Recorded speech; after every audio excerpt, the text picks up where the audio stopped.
Narrative Review of Injuries in Powerlifting with special reference to their association to the squat, bench press and deadlift.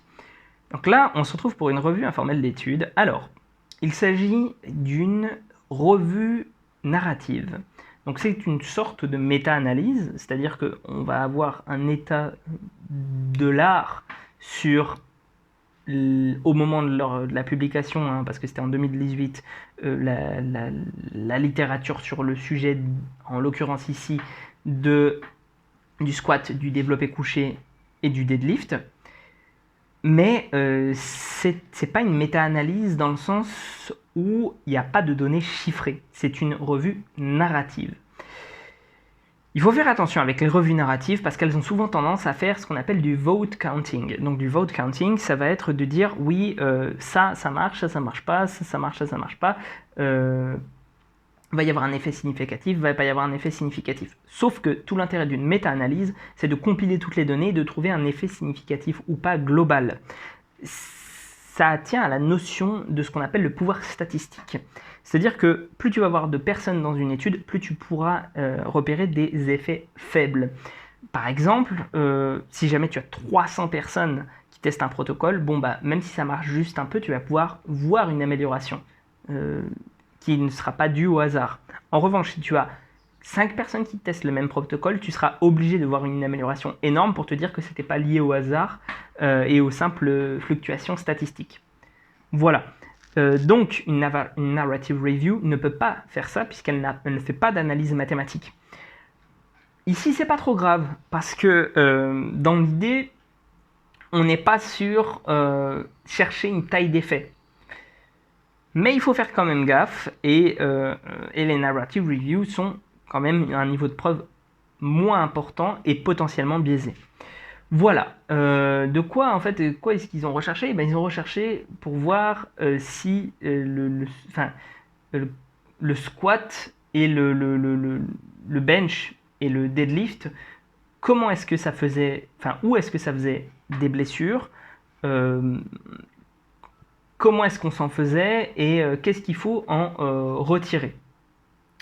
Donc, l'idée c'est que il y a assez peu. Alors c'est assez intéressant parce que je ne l'ai pas sélectionnée parce qu'elle va dans le sens de ce que je pense, c'est-à-dire que je ne lis pas, je ne choisis pas les études dont je fais la review. Je lis une étude et ensuite, quasiment systématiquement, j'en fais la revue, sauf si je la lis pour une vidéo en particulier. Dans ce cas-là, je fais une synthèse dans la vidéo en particulier. Mais donc du coup, je lis juste le titre et ensuite je lis l'étude parce que ça me permet d'éviter de dire « Ah bah ça, je choisis je vous donne les conclusions qui sont en accord avec moi ».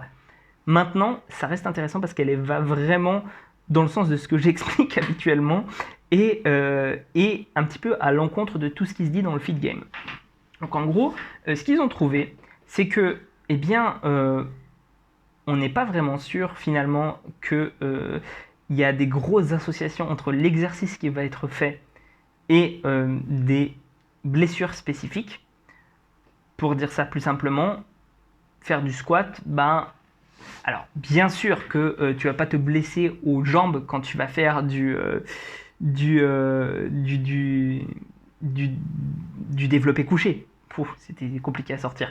Mais ce que je veux dire par là, c'est que tu vas pas avoir spécifiquement plus de blessures sur des exercices polyarticulaires que sur des exercices monoarticulaires. C'est pas parce que du coup tu vas soulever plus lourd, en définitive, que tu vas avoir tendance à plus te blesser. J'aurais quand même un bémol à ajouter, ça peut quand même augmenter le risque de blessure si tu maîtrises mal le poids. Si tu fais si l'exercice, tu perds l'équilibre ou quoi que ce soit, tu as quand même plus de chances de te blesser si tu soulèves 200 kg que si tu en soulèves 5.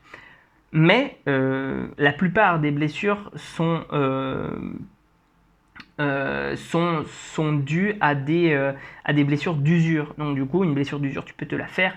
Elle n'est pas traumatique à cause vraiment d'un exercice en particulier, elle est traumatique à cause de la répétition de cet exercice-là. Ce qui est intéressant du coup à voir, c'est que en fait, ce qu'ils ont retrouvé, c'est que c'était plutôt relié au fait d'être un athlète de haut, voire très haut niveau, et donc finalement à la longueur du temps sur laquelle tu t'es entraîné, et finalement ce qu'on peut extrapoler c'est à quel point tu es capable de reproduire techniquement le même geste. Parce que oui, plus un athlète sera capable de reproduire le même geste, plus il deviendra meilleur sur ce geste-là, plus il sera comment dire, il sera à haut niveau, et plus il va avoir tendance à se blesser parce qu'il va solliciter toujours les mêmes structures. Donc ça, c'est un truc que je dis souvent et que les gens ne comprennent pas trop, mais bon, tant pis. Ce qui est intéressant, c'est qu'il montre que les blessures au pec sont principalement dues en fait à un arrachement du pec. Et contrairement à ce que disent certaines personnes, il y a plein de gens qui disent oui, mais en fait le bench, si jamais tu le pratiques bien, et bien en fait tu réduis tes risques de blessure. C'est-à-dire que ce qui augmente la performance baisse nécessairement le risque de blessure. C'est pas vrai. En fait, de ce qu'ils ont vu là, ce qui augmente principalement les risques pour le développé couché, c'est d'avoir un grand écartement des bras. Or, un grand écartement des bras, eh ben, c'est une augmentation en règle générale de la performance en développé couché, parce que tu as moins d'amplitude. Mais ça augmente aussi tes risques de te faire une déchirure du pec. Donc voilà, on n'est pas dans un truc qui est nécessairement... Enfin, tu peux pas optimiser à la fois la performance et décroître le risque de blessure. Voilà, donc ça c'est assez intéressant. Après, il parle une des autres choses qu'ils disent qui est intéressante, c'est au niveau du squat. Ils disent qu'au niveau du squat, il y a, malgré les études biomécaniques, en fait, il y a très très peu de blessures au bas du dos. Alors que pourtant, on aurait tendance à dire que c'est au bas du dos qu'on a le plus de stress. Bon, voilà, c'est une sorte d'anomalie, mais ce qui me conforte aussi dans le fait de me dire qu'on ne peut pas nécessairement appliquer la biomécanique partout, parce qu'il y a des choses qui influent, qui sont différentes, et qu'on n'est pas forcément, comment dire, à même de savoir juste avec des calculs. Tac, tac, tac. Je reviens sur un passage, je l'avais surligné, mais du coup, je sais pas pourquoi ça me l'a désurligné. Donc je le retrouve plus. Mais il disait que, très grosso modo, c'était pas relié aussi à une technique mauvaise, le fait d'avoir des blessures. Oui, voilà, c'est ça. Il y a beaucoup de gens qui pensent que c'est relié à avoir une technique mauvaise, le fait d'avoir des blessures. En fait, c'est pas du tout relié à avoir une technique mauvaise, puisque seulement 3 sur les 38 études disaient que, enfin, les 38 études qui ont reporté du coup des blessures, que le fait d'être nul en technique, d'avoir une technique suboptimale, d'être mauvais en technique, c'est ça qui avait créé une blessure. D'ailleurs, en fait, il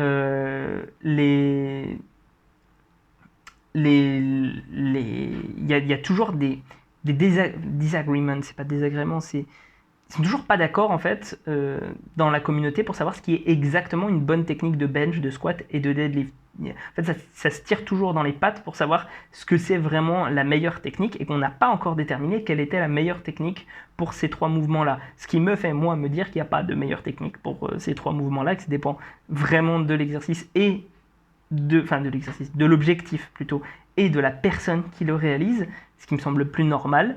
Et donc du coup, si c'est confirmé, on va dire, par cet article-là, qui a tendance à montrer que en fait la technique c'est pas si important que ça, voire c'est pas important du tout.